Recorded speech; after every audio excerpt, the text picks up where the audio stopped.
First tonight, the new gold rush. Good evening. I'm Michelle Kingsfield. And I'm Mark Allen. But in this case, it is black gold, oil and gases like ethane, propane, and butane that could transform the Dayton region and Ohio into what some are calling the new Saudi Arabia. Giant companies are already drilling into the shale rock below Carroll County up in northeast Ohio, where the boom is well underway. Last week, I made the 200-mile drive there to see firsthand the newfound prosperity in a place that has been desperate for jobs and money. Where the river is winding, big nuggets they're finding. North to Alaska, they're going north, the rush is on. In the late 1890s, the lure of untold riches drew thousands of men to the Yukon for the Klondike Gold Rush. Now, more than 100 years later, it's happening again in Ohio. So I used to read a lot of Jack London, and he wrote about the Klondike Gold Rush. This is it.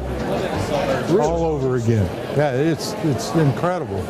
It almost has that kind of feel, you're right. If you own 200 acres here, you are an instant millionaire. But this time the prize is oil and natural gas, being brought to the surface by a new mining technique called hydraulic fracturing, or fracking. They drill down then horizontally and inject millions of gallons of water, sand, and chemicals to fracture the shale and release the trapped oil and gas. And almost overnight, Carroll County has become the fracking capital of Ohio. We're going to see triple the number of rigs here within a year. It's going to become an incredibly busy place. The oil and gas people are telling me anybody who can walk, chew gum, and wants a job will have a job. So it's something that we've never seen before, and it's really exciting. And you could sense that excitement at this April gathering of oil and gas drillers and area businesses. There is money to be made, and everyone is looking for their piece of the pie. But within the last year or so, it just seems to be a new birth, if you will, a new happiness in this area. Jeff Herron is a local oil man, born and raised in Carroll County, a place that's endured decades of tough times. We haven't always had the best of everything around here, and finally we're starting to get some of that, and it's really nice. Us in Harrison County and Columbiana County and different areas are finally starting to, I guess, reap the rewards for all our hard work. The good days are finally here. Yeah, I hope so. Just how good remains to be seen, but fracking is big business in Ohio, and it's about to get much bigger. Right now, 179 horizontal wells have been approved here, but in the next 3 years, the state estimates that number will grow to 2,250. And some analysts say the real money is in land. 3.8 million acres of Ohio have already been leased or acquired by oil and gas interests led by Chesapeake Energy. It's based in Oklahoma, but now owns more than 10% of eastern Ohio, and its rich bounty thousands of feet underground. Another very key ingredient in the process is water. It can take up to 5 million gallons to fully fracture the shale and release the oil and gas. And then once that happens, that water has to go somewhere. Where it goes is back underground into what are called disposal wells. We already have 176 of those in Ohio, with 42 more on the way. Permanent repositories of the chemical-laden byproduct of the fracking process. 95% of Carroll County's 30,000 residents rely on private groundwater for their water source. Paul Fiesel chairs a group called Carroll Concerned Citizens. They're not opposed to fracking, but do want to make sure that things like water, land, property values, and quality of life are protected.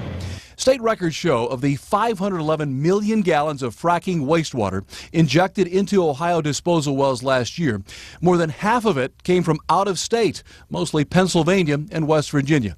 And someday soon it could be coming here. We just learned from a PhD in hydrology earlier this week that unfortunately the geologic structure they want to go to is shallowest around the Cincinnati-Dayton area. Lovely. And so that means that for those smart drillers who are going to drill new wells, why drill 9,000 feet when you can drill 2,000 feet and get to the same strata? It means that it's likely that those injection wells are coming Cincinnati's way. In the meantime, remember this conversation between the president and the governor at UD Arena a few weeks ago? Well, guess what? They were talking about fracking, with the governor saying how Ohio could serve as a national model of how to be environmentally sound and still create jobs. The rewards are clear, but so are the risks, and the future of Ohio is at stake. We know hydraulic fracturing is safe. We have a record that proves it. We're safer in the industry now than we've ever been. And I'm not saying we've never made a mistake, but we learn from our mistakes. We take care of things. We are always trying. We're trying to advocate the economic benefit of the play, and at the same time we're good stewards. We're saying, yeah, we think that this might be an economic boom, but let's not do it at the expense of citizens, water, future generations, and health. North to Alaska, go north, the rush is on. And here are two more numbers for you about just how big fracking might be for the state of Ohio. State officials say deposits of oil and natural gas in the Utica Shale here has a market value of $500 billion. They also project that tax revenue from all fracking sources could add more than $1 billion to the state coffers by 2015.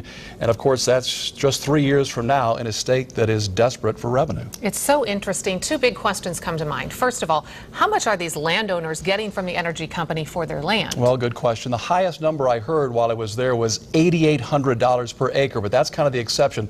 $2,500 per acre is more typical, but as you heard, there are a lot of overnight millionaires out there, and consumers with that kind of cash can, of course, pay off debt, buy new things, key drivers to what is overall a sluggish economy in our state. Well, earlier in the story, we had heard that man mention that it's coming Cincinnati and Dayton's way. Are we going to become the dumping ground for what's left from this fracking process? Yeah, that caught my ear as well. As you could hear there watching the interview. Now, both the governor and attorney general say they are creating some of the strictest disposal regulations in the nation.